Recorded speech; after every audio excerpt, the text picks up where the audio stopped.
Hey guys, Brody here. Just some off-season constitutional stuff. I figured I'd try something different this time around. So I wrote out what the changes will be for next season and reply with quotes, everything in regards to where it can be located and stuff. But for those of you who don't like to read what I write and can't read what I write because 90% of what I put on paper doesn't make sense or it's spelled wrong or whatever, this will be just a quick introduction for you guys coming to next season.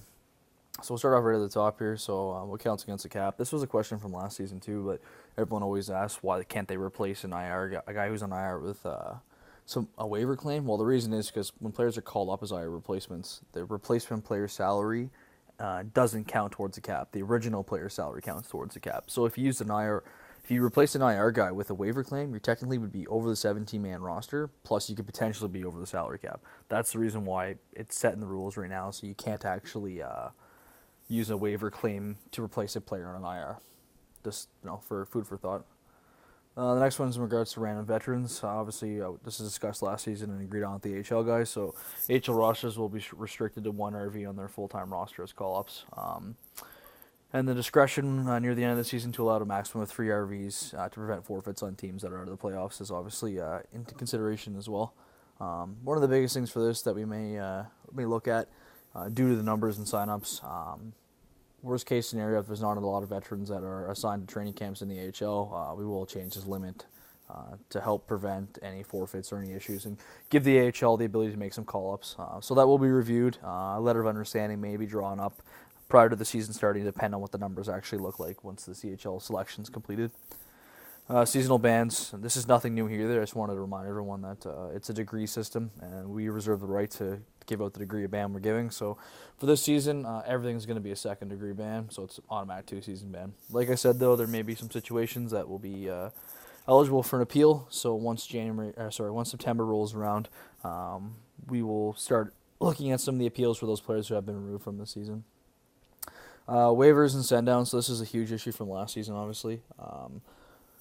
So we're splitting waivers into 2 different waiver sections. We have regular waivers and conditional waivers. So regular waivers is just going to be the normal waivers that we used to.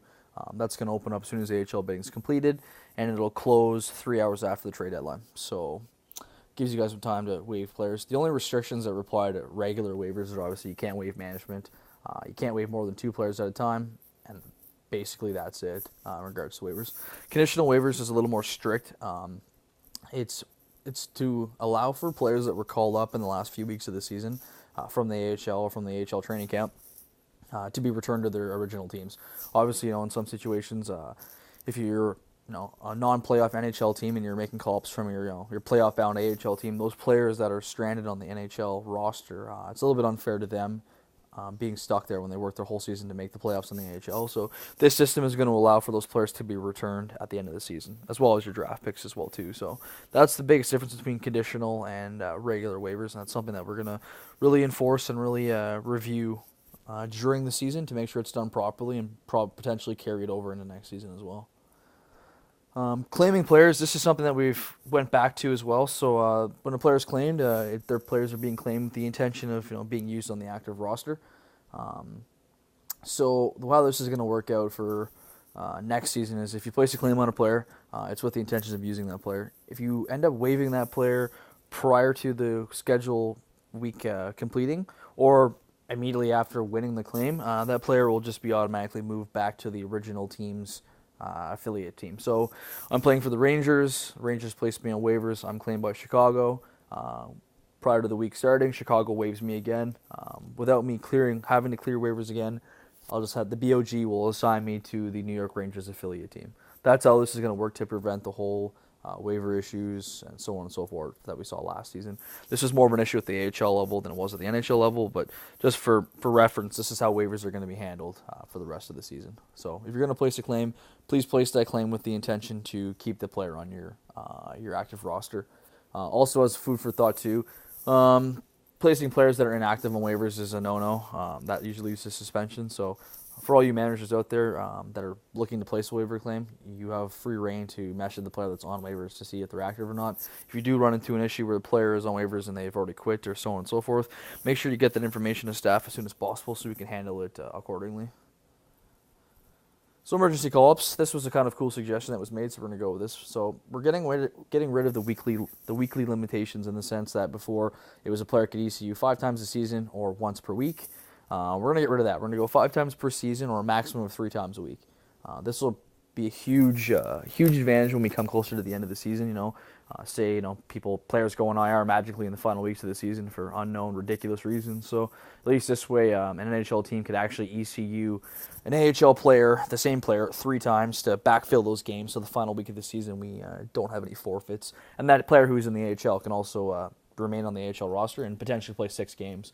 So got a little bit of a reward for those players that are dedicated and committed to the league, and this also will kill 2 birds with 1 stone, help prevent any issues that may occur with players who just randomly decide to flake out on their teams at the end of the season for ridiculous made-up reasons.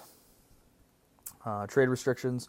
The only big thing right here is just we're really going to look closely at the bag of pucks trades as well as the extremely large training camp trades. The biggest problem, as everyone knows this by now, is all the big training camp dump trades. That it manipulates the system and tweaks the system and for random assignments, which is something we want to avoid. The system may be adjusted, maybe looked at in the future, but it hasn't been done yet. Obviously, with Triz working hard on V5. So that being said, this new rule will be in place. The BOG will have the power to reverse these trades. If they deem it's necessary, and this will be at the discretion of the BOG and myself. So just play by the rules, play fair, and if you're making a trade that you think potentially may be shady or maybe get overturned, then the best thing is to obviously not make that trade. And then some management promotion stuff. So obviously the owners will not have a salary retained. The biggest change to this is last season we saw to benefit the AHL will be mid-season AHL promotions to GM or AGM will only retain half their salary. Biggest reason for this is to ensure the AHL can remain competitive. They have a lot smaller cap than the NHL level, so obviously they can benefit huge by a player stepping up mid-season, taking management, but also having that player's salary reduced by 50%, allowing to make cap moves, call-ups, send-outs, trades, or whatever it may be to keep the teams afloat and as well as keep the teams competitive.